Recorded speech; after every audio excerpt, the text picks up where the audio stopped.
Live here at Citizen Television now. Truck drivers will now be compelled to take mandatory COVID-19 tests 48 hours before entering or exiting border points. This is just one of the stringent measures the government is implementing in the transport sector as it seeks to contain the spread of the coronavirus in the country.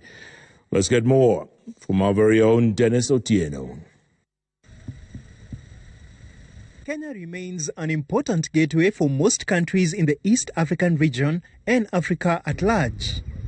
But with COVID-19 threatening to disrupt this flow, the government has tightened its grip on the transport sector.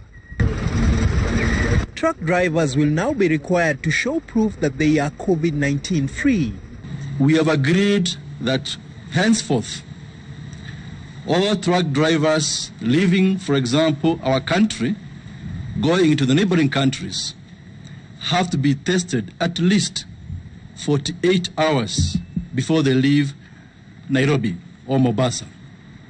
That is important because by the time they get to Malaba, they have to show the certificate that they are COVID-19 free. The certificate will be valid for only 14 days, after which a truck driver will be required to apply afresh upon expiry. The government has also moved in to restore order at the port of Mombasa by reducing the number of workers active at the facility. Only the core functions will remain at the port of Mombasa. And this is loading of cargo from the ships and also loading cargo onto the ships for exports. And so the number of employees at the port of Mombasa has been reduced from 6,200 to 4,000. The rest of the staff have been asked to stay home.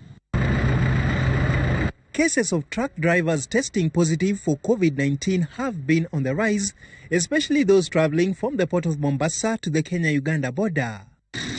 For those using rail, the government has announced an additional 60 coaches to complement transport by matatus for the public in a bid to improve social distancing.